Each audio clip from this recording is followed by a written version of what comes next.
সেলভাম বলে, আচ্ছা মেয়েটাকে কি এই বিষয়ে কিছু বলেছিস? রত্নাম বলে, কোন মুখে বলবো মামা? যদি জিজ্ঞেস করে আমার মাকে।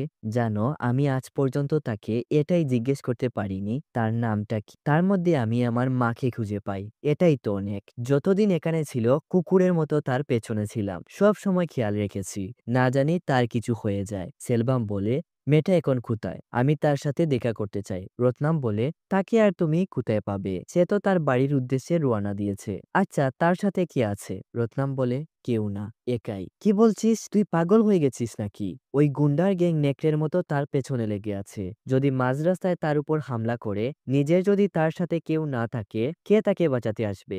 যা তাড়াতাড়ি, এখনো হয়তো বেশি জায়গা যায়নি। রত্নাম তাড়াতাড়ি করে বেরিয়ে পড়ে। গাড়ির গতি একটু বেশি থাকায় সে খুব শীঘ্রই বাসের দেখা পায়। বাসটা থামিয়ে মল্লিকাকে বাস থেকে নামিয়েই দেখে এরা এসে হাজির। মানে রত্নাম একেবারে ঠিক টাইমে এসেছে। মল্লিকাকে গাড়িতে তুলে প্রথমে কয়েকটাকে সাইজ করে, এরপর পথের কাঁটা খালি হলে গাড়িটা টান দেয় আর কোনোভাবে তাদের চুকিয়ে ফাঁকি দিয়ে গাড়িটা নিয়ে জঙ্গলের ভেতর চলে আসে। মল্লিকাকে জিজ্ঞেস করে, এরা কারা? কেন তোমার উপর বারবার হামলা করছে? হ্যাঁ, তুমি বলেছিলে কোনো একটা বিষয় নিয়ে তোমার পরিবারের কি সমস্যা আছে। মল্লিকা বলে, আমরা তিলুপতিতে থাকি। নাগরিতে আমাদের 5.5 একর জমি আছে।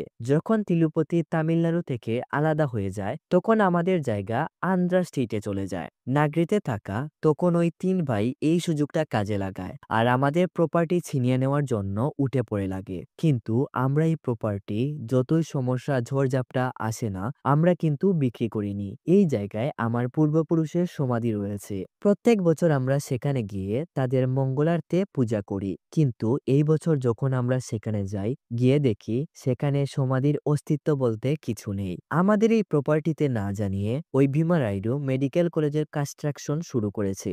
বাবা তখন পুলিশ স্টেশনে গিয়ে কেস করেন। সার্ভেয়ার এসে সবকিছু মিটমাট করলে পরবর্তীতে ভীমা রাইডু সার্ভেয়ারকেই ডেকে এনে মেরে ফেলে। পুলিশ ভীমা রাইডুকে ধরবে কি, উল্টো সরকারি মানুষ আমাদের বাড়িতে পাঠিয়ে টাকার গরম দেখায়। কিন্তু আমার দাদা স্টেট কার্ড বলে দেন, একজন সরকারি পুলিশ অফিসার ন্যায় করার জায়গায় ওদের হয়ে উকালতি করতে এসেছেন। লজ্জাও করে না? তোরা তো ভিতুর ডিম। ওই বিল্ডিং তারা কি করবে আমরা জানি না। আমরা আমাদের জায়গা ফেরত চাই। এটা তোর বাবাকে গিয়ে বলে দিস। পরের দিন রাইডুরা নিজেরাই আমাদের বাড়িতে আসে আর আমার দাদা প্রতিবাদ করলে তাকে মারে।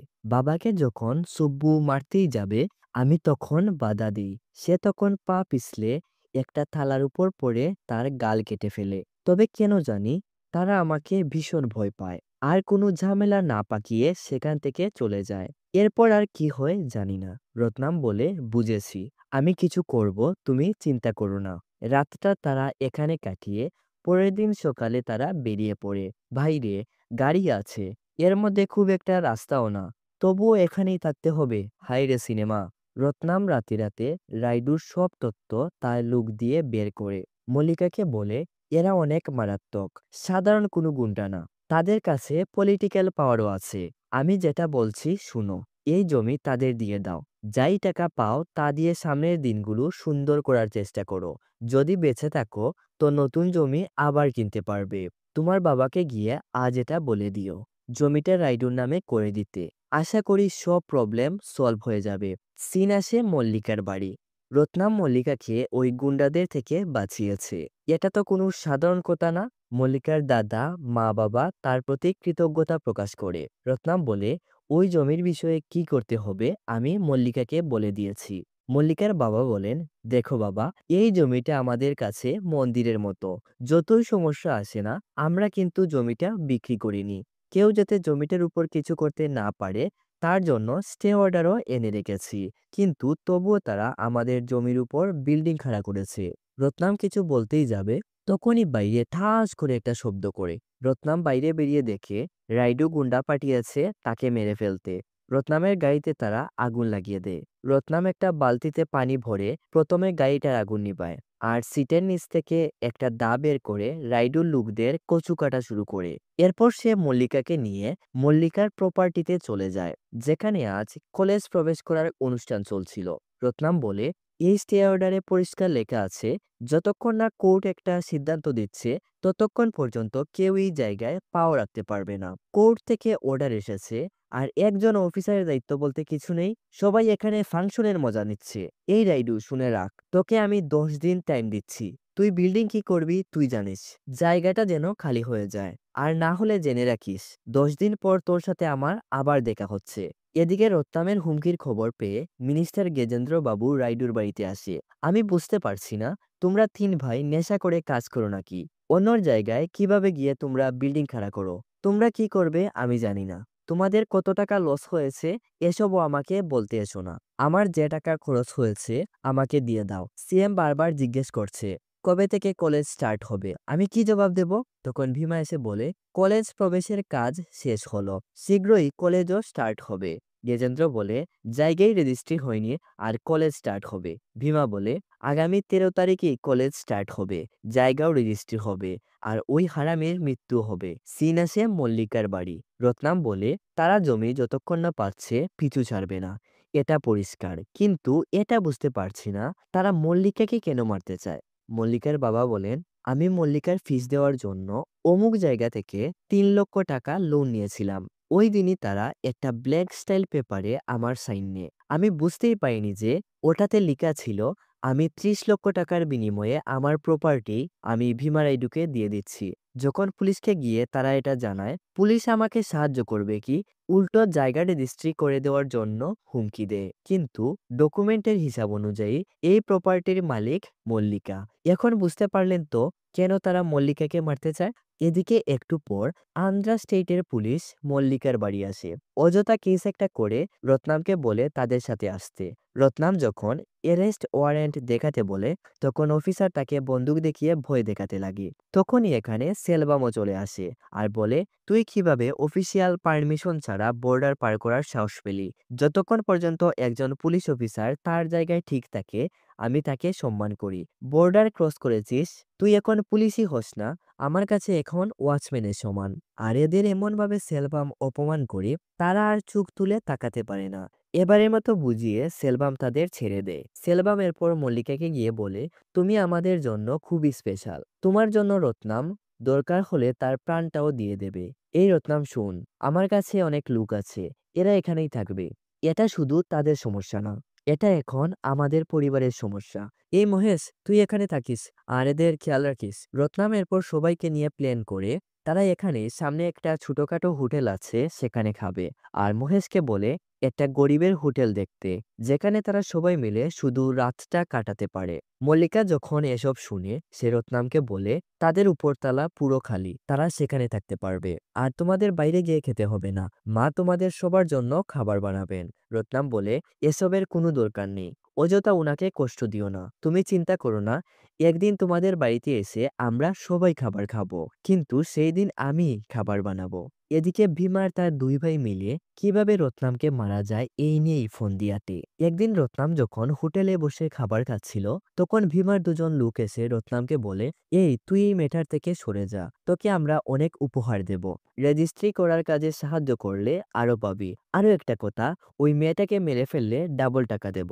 রত্নামের তো মাথা গরম হয়ে যায়। প্রথমে এই দুটোকে কেলায়, এরপর রাইডুকে ভিডিও কল করে বলে তুই কি মনে করেছিস তোর টাকায় আমি নিজেকে বিক্রি করে দেব? আচ্ছা তোর তো জায়গা দরকার, তো বারবার ওই মেয়েটাকে মারতে চাইছিস কেন?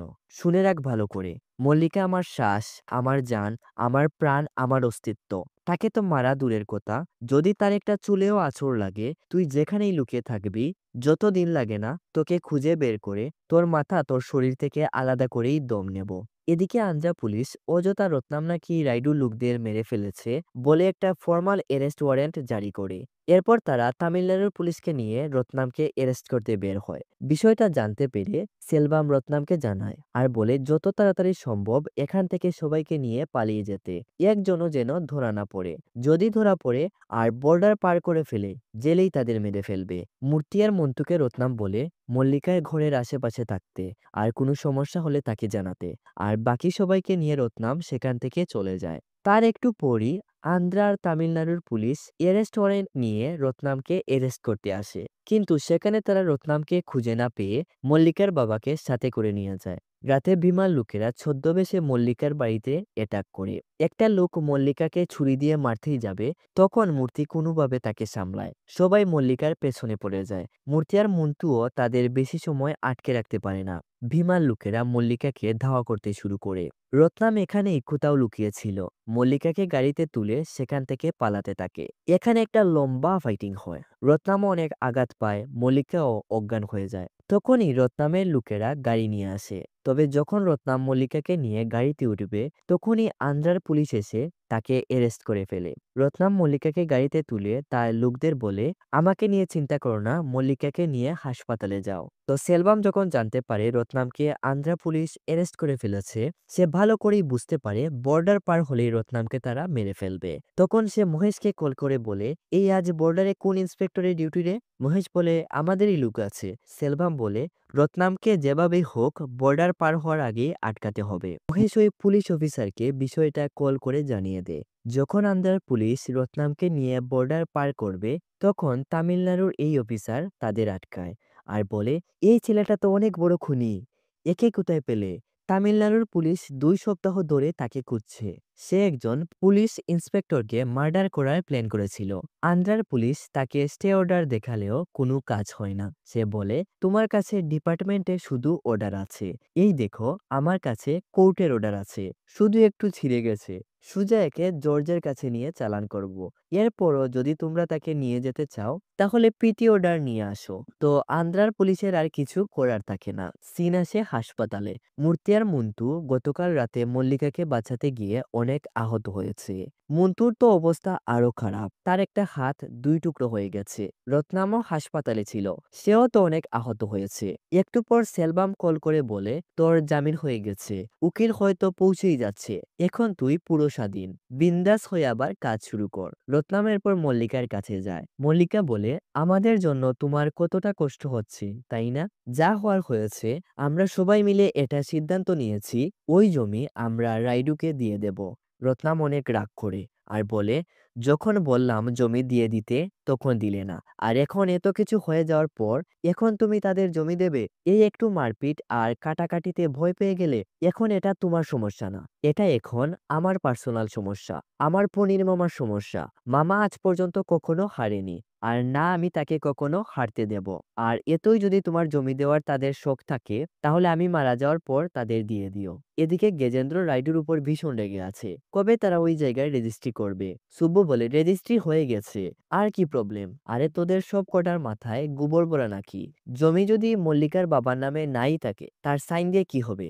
ভীমা এসে বলে, বেশি লাফাস না, তোর গেলে শুধু টাকা যাবে, কিন্তু আমাদের টাকার সাথে সম্মানটাও যাবে, এটা কি তোর মাথায় আছে? গজেন্দ্র বলে, তোমরা কি করবে তোমরা জানো, আমি আর এই কলেজের চক্করে নেই, হয় আমার টাকা ফেরত দাও, না হলে তোমাদের টিলুপতিতে যে 2টি প্রপার্টি আছে এগুলো আমার নামে করে দাও। এদিকে আজ মল্লিকাকে দেখতে বরপক্ষ এসেছে। সবকিছু ঠিকঠাক থাকলেও মল্লিকা এই বিয়েতে রাজি হয় না। সে বলে, তোমরা আমার বিয়ের জন্য এত উঠে পড়ে লেগেছ কেন?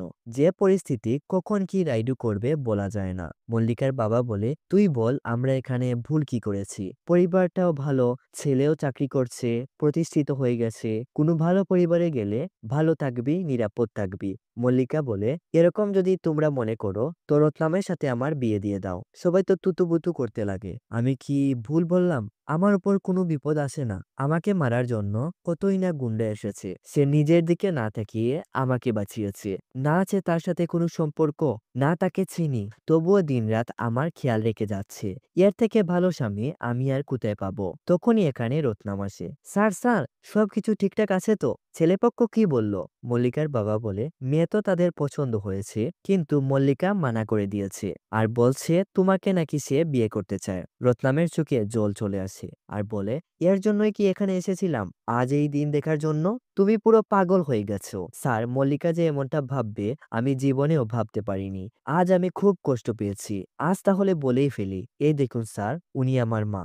আপনার মেয়ের মাঝে আমার মা আছেন। আমার মা এমন একটা জীবন কাটিয়েছেন যা আমি কাউকে বলতেও পারি না। মল্লিকা রত্নামের মায়ের ছবিটা দেখে তারও মাথায় আকাশ ভেঙে পড়ে। এরপর থেকে রত্নাম আর মল্লিকার সামনে আসে না। সে ভাবেনি মল্লিকার যে চিন্তা ধারণা এমন। আরে ভাই, মল্লিকা যদি জানতো তবে কি তোর সাথে সে লাইন মারতো? রত্নাম তার দুজন লোককে মল্লিকার বাড়িতে রেখে সে চলে যায় তাদের থেকে একটু দূরে। তবে মল্লিকা ঠিকই প্রত্যেকদিন খেয়াল রাখে। এভাবেই কেটে যায় কিছুদিন। একদিন মল্লিকা রত্নামের খোঁজ করে তার কাছে পৌঁছায় আর মূর্তিকে গিয়ে বলে, ভাইয়া, আমি জেনে শুনে এমনটা করিনি। যখনই আমার বিপদ হয়েছে সে আমার ছায়ার মতো হয়ে আমাকে বাঁচিয়েছে। আমি উনার মায়ের মতো কেন যে দেখতে এটাই বুঝতে পারছি না। যদি এরকম হয়েই থাকে তো কেন এত বছর পর তার সাথে আমার দেখা হলো? বলা হয় এই দুনিয়ায় অনেক মানুষের চেহারাই একজনের সাথে আরেকজনের ম্যাচ করে। এটা যে আমার সাথেই হবে ভাবতে পারিনি। আমি কসম দিয়ে বলছি, আমি যদি এটা আগে থেকে জানতাম তো কখনো এটা বলতাম না। তাকে আমি খুব ভালোবাসি এর জন্য বলেছি। প্লিজ তাকে বলো এভাবে এখানে ওখানে না থেকে বাড়ি ফিরে যেতে। তার এমন হাল দেখে আমি ভীষণ কষ্ট পাচ্ছি। এরপর মল্লিকা রত্নামের হাতে তার মানিব্যাগটা দিয়ে সে চলে যায়। রত্নাম তার মানিব্যাগটা খুলে দেখে মল্লিকা তার মায়ের ছবি নতুন করে প্রিন্ট করে দিয়েছে। এরপর আর কি মান অভিমান ভেঙে রত্নাম আবার মল্লিকার বাড়ির উদ্দেশ্যে রওনা হয়। মাঝ রাস্তায় একজন ব্রাহ্মণ তাদের পথ আটকান আর রত্নামকে বলেন, তোমাকে আমার সাথে যেতে হবে। আমার দাদা অমুক, উনি ডেকেছেন। রত্নাম বলে, আপনার দাদা দিয়ে আমি কি করব? উনি বলেন, তিলুতানি মন্দিরের মুখ্য পুরোহিত। রত্নাম পুরোহিত কথা শুনে সে আর না ভেবেই সেখানে চলে যায়। যাই হোক, কিছু আর খারাপ হবে না। সে তখন ওই লোকটার পেছন পেছন যায়। দাদা, আপনাকে বলেছিলাম না, এই সে। তারা কিন্তু অনেক দিন ধরেই রত্নামকে ফলো করছে। রত্নামের সাহস দেখে তারা অবাক। যেখানে এই স্টেটের কারো সাহস নেই রাইডুর উপর কথা বলা, আর সেই কিনা তাদের বেড বাজাচ্ছে। একজন বলে, তোমাকে আমাদের একটা কাজ করতে হবে। মনে করো এটা তোমার কর্তব্য। রত্নাম বলে, কি কাজ? তোমাকে ওই রাইডুকে মারতে হবে। রত্নাম বলে, আচ্ছা, আপনারা তাকে মারতে চান কেন? উনি বলেন, ৩০ বছর আগে রাইডুরা আমাদের পরিবারের সাথে এমন একটা ঘটনা ঘটায়, তার প্রতিদান আজও আমাদের তিলে তিলে দিতে হচ্ছে।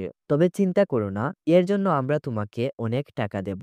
রত্নাম বলে, আমরা এরকম লোক না। ছোটখাটো ঝামেলার মধ্যে জড়াই, তবে সেটা মানুষের ভালোর জন্য। তবুও মানুষ আমাদের গুন্ডা বলে। তারা যখন বেশি জোরাজুরি করে, রত্নাম বলে, একটা মিনিট দাঁড়ান। আর সে তার মামাকে কল করে বিষয়টা ভেঙে পড়ে। সেলবাম মানা করে, এসব শত্রুদের কোনো চাল হতে পারে তাকে ফাঁসানোর জন্য।